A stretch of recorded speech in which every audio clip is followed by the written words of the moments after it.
Hey, Michelle. He know to find a day off, don't he? What are you doing, dude? Like, what is the deal? Stop. You guys. Is it the fall? You guys don't want what I got right now. Trust me. What, a hangover? What a day off? Yeah. Yes, we do. We're all signing up for it, so no matter what you say. I wish that's what it was. No, you do look Actually, like crap. you bro. look like crap. Look a little flush, yeah, brother. It's great seeing you guys. It's Wow. great seeing you. Thanks for joining us for the 8 Club. Yeah, you know what? Thanks for having me. You do need to be here, though, because we got to kind of continue where we left off yesterday, because since we got off the air yesterday and the Nico Harrison firing became official, the owner, Patrick Dumont, also put out a letter yesterday explaining why he decided to fire him. He also basically stopped short of actually apologizing for trading Luka, which is interesting to me, Boogie, because I don't know. You might as well have apologized, no? Could he have? I don't like it. It's almost trying to find a way to, make yourself the hero in a really ugly situation or a really ugly breakup. Obviously, it's been well noted that this was a Nico decision, but also Nico has a boss to answer to, which is, which is this guy. And in this situation, obviously Nico's taking all the heat, but somebody had to sign off on this, and that's this owner. So I just feel like this is kind of a situation where trying to make yourself the hero in the midst of chaos, and I'm just not really feeling it. Take the accountability. It was a bad decision with everybody involved. Now just start trying to move forward. That's all you can really do at this point. But I can see through the BS. Yeah, and all in all, this has really come down to the fan base, right? Like, it's cause and effect. You trade Luka and you bring in AD, and as an owner, as a GM, you feel like, hey, we're bringing in a champion. We're bringing in a guy that you know what kind of caliber player that he is, but you didn't realize how much the fan base admired and adored and supported Luka when you make this move. And then you get all of this blowback. You get negative blowback, and then that carries into a bad season where you underperform, into a summer where this is still a distraction, into the next season where it's equally a distraction. And now we're still dealing with it, and now you're in a position where we got to clean this back up. 24 years of sellouts, now you're messing with the pot. Now you're messing with the money, right? Now you're messing with the church's money.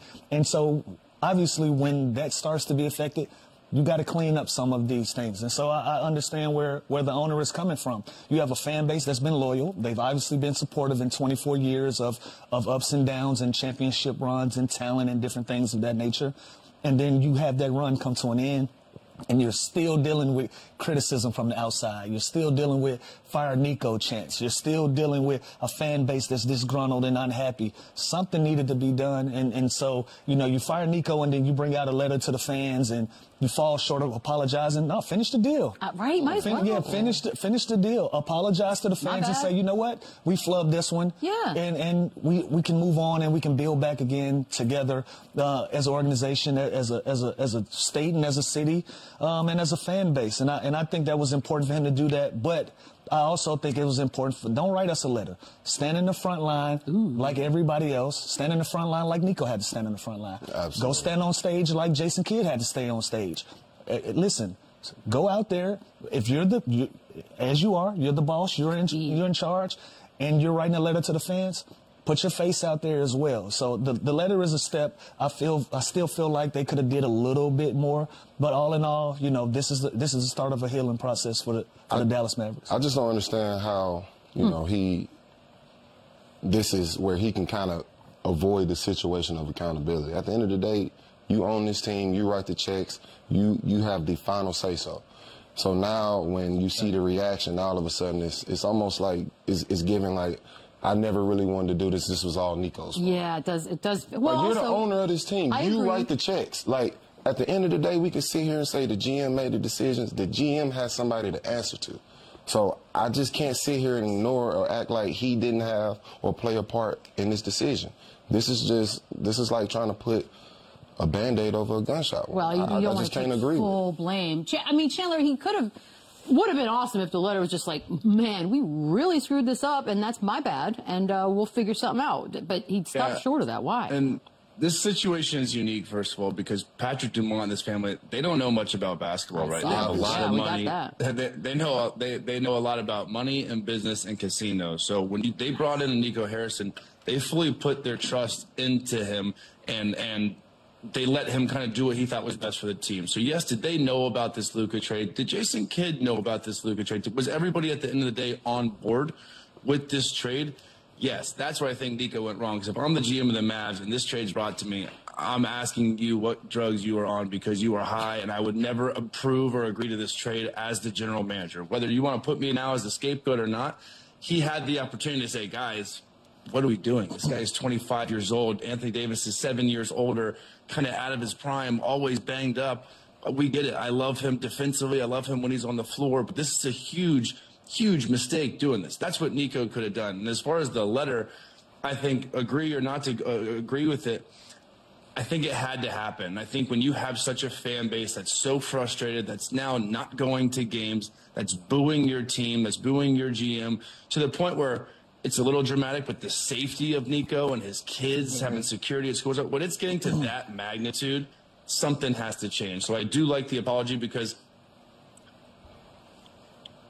okay, start kind of reassuring them that, look, we messed up, and he could have said it in a different way. Like Lou and Boogie said, he could have took more ownership himself as an owner, but he's not a basketball mind. That's why he hired these people. And Nico did a lot of things, not just this trade. Obviously, the frustration stemmed from the Luka trade, but he goes in there, he fires all Cubans guys. He fires Casey Smith, who's a legendary trainer. He fires Casey Spangler. He fires the strength coach, Jeremy, brings in all his guys.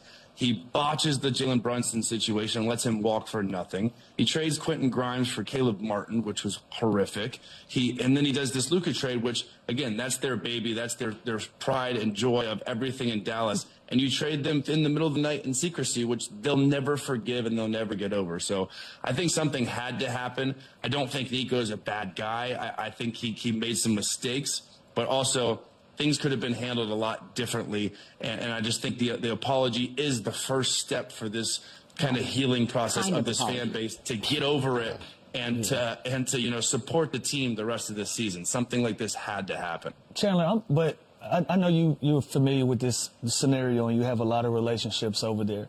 But everything that you just pointed out, from the Brunson deal to trading Luka and all of these different things, I know you're not Nico, but what is he like? What you thinking? What was your end goal? What was your end game to move all of these pieces around that have gone on and had so much success in other places? Like, what do you think his end game was? That's what I don't think dude was on a suicide mission. Like, clearly he was trying to do what he thought was best for his career as his first gig from Nike to the general manager with no real experience. Like, I think he was doing what he thought was best. I think he truly thought the pieces around Anthony Davis and Luka's off the court habits were more of an issue, and the longevity of him being able to do what he's doing now, which now hindsight looks ridiculous because Anthony Davis is hurt and they're second to last in the Western Conference, and Luka's averaging over 40 points and they're second in the Western Conference. So that's what I don't get. And I don't like the whole scapegoat thing for Nico, but he made this bed that he's now sleeping in. As the GM, he could have overruled a lot of these decisions. And I know there's voices above him,